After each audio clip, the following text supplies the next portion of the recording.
Good afternoon. Welcome to another edition of the Madison View. My name is Ralph Scott.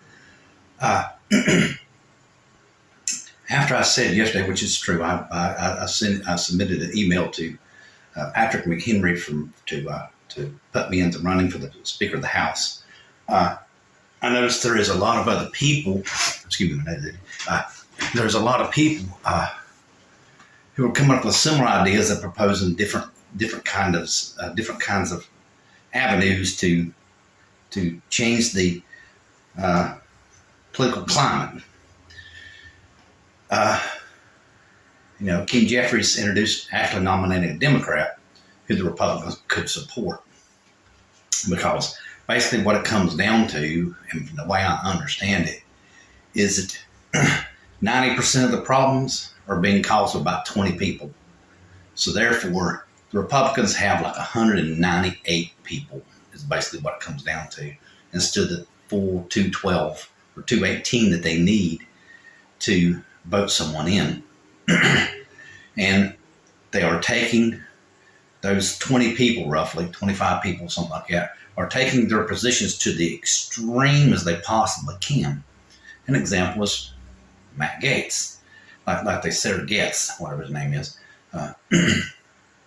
And basically everybody's saying he just done that for political show. That's all that was. Just to show he could gain power to his constituencies and go on, his news services or whatever, and tell people, see, this is what I've done.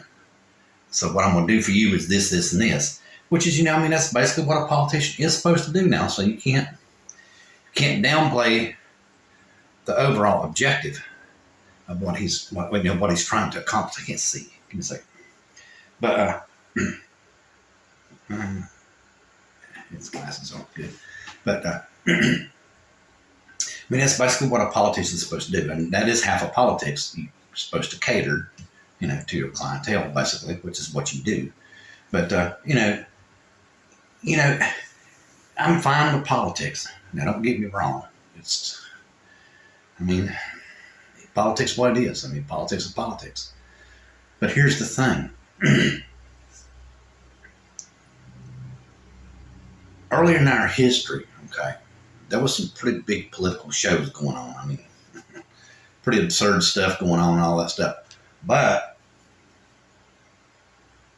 it didn't affect us internationally, At that time frame and all these history, all these different elections in the past, the United States did not hold the power that it holds now and the influence over the world, basically. And with us transforming, basically the transformation of the U.S. really started about World War I, right around there. During just right before the Great Depression, the start of the Industrial Age, basically, the Industrial Revolution in this country. The United States really started flipping the corner and started beating Europeans to different inventions and, expanded travel and all this kind of stuff. We started gaining momentum on the worldwide stage. And during World War I, Europeans finally figured out, if we're going to have a world that's going to have peace, we have to appeal to the United States. So therefore, they appealed to the United States, which took us into World War I.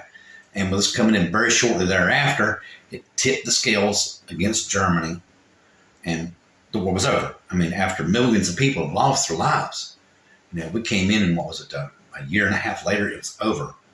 And the way I understand it was over like within the first 7 months, really.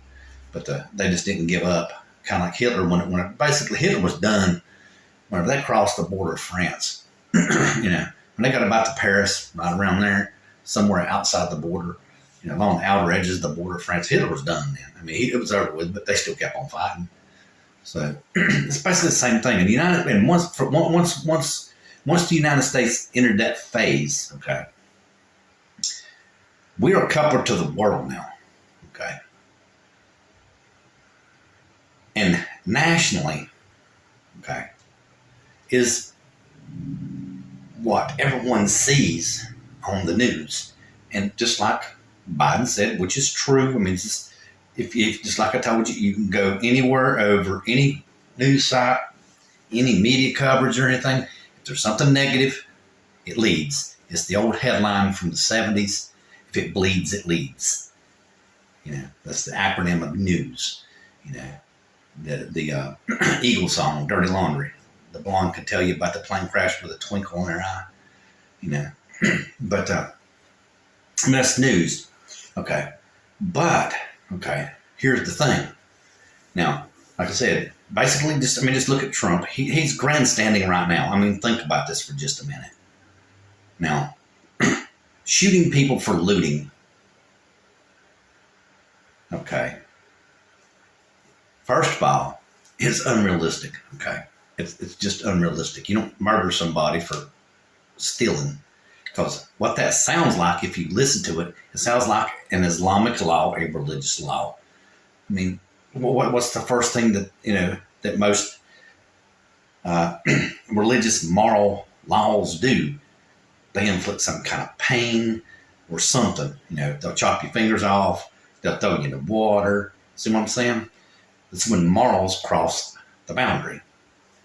As a civilized society, we're supposed to lock those people up.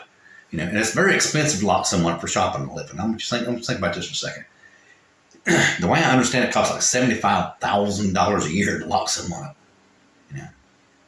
So, and the way I understand it from what I've read and everything, about half the budget deficits that run in this country right now are because we have that many people in prison. Yes. The prison population is what's putting us into deficit. The way I'm reading and gathering my statistics and everything, that's the reason why you see a lot of liberals don't want a lot of people locked up. It's because it actually is hurting us by having these people locked up. But you have to lock people up. It's an unfortunate social ill. There's just bad people. There's just no way. There's just no way to say there's bad people. So, just like Trump saying that every person that crosses the border is an insane person who's polluting our blood. Come on, man.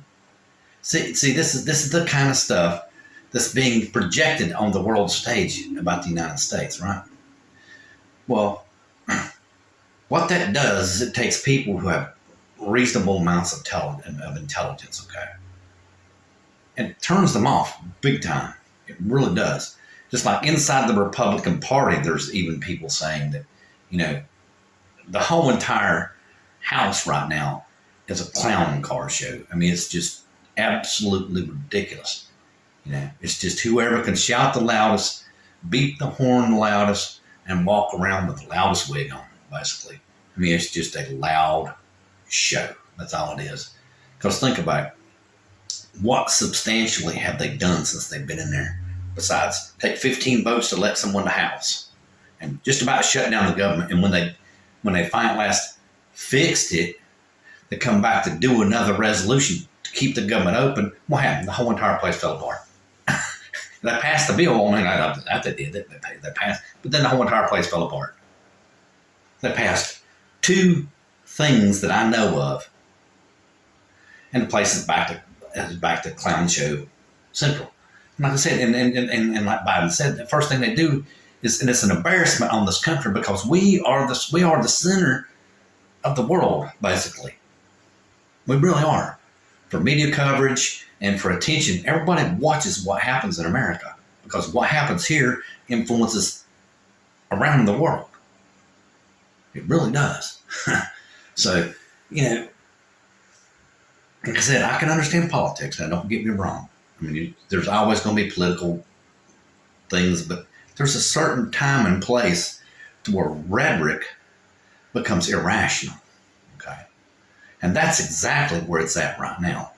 The United States is at a very irrational level of its political rhetoric. Okay. Just like with Biden's economic plan. He is actually creating jobs. The employment report was so strong this week that it was over half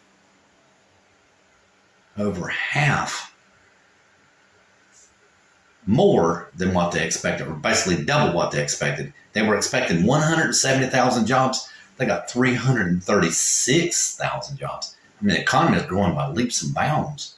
Jobs openings are there. So, anybody can say what they want to about Bidenomics and all that. All the job openings are there. It's just all it is, in my opinion. With all that liquidity in the system, it's probably not a good idea to stimulate the economy right now. That's the reason why I think it would be a good idea to take down government expenses by 3%, just across the board, because there's too much money in the economy now. We need to siphon some of the money out to get these interest rates down, because first of all, it's with this much money in the economy, it's inflating asset prices. But anyway, let me just not go into it, because like the one news commentator was talking about that I was watching, it isn't that economics isn't important in this country. It's just that the politics of economics has been turned into a sideshow. Okay, that's basically what it is. I mean, when you're talking about going in and basically taking an axe to the federal government, okay, which is what the Republican Party, the extremes, want to do. They basically want to take an axe to the federal government. Like I said, they want to chop down the pecan tree to harvest the pecans, and you just can't do that. And in my opinion, like I said, the reason why I introduced myself for in the race for the Speaker of the House is that what we need to do is change the storyline, which is what I said in my previous video. With the storyline changed, okay, we can get all this focus off of the extremes of each party, okay? But it's mainly the right, like I told you, it's mainly the right that's really causing 90% of the problems right now. There are the most dangerous, right now. And if we was to, if I was to get nominated and actually get voted, I don't know if he's going to put my name in or not, but I entered into the race, because you're supposed to ask a member to nominate you. So technically, I have entered into the race.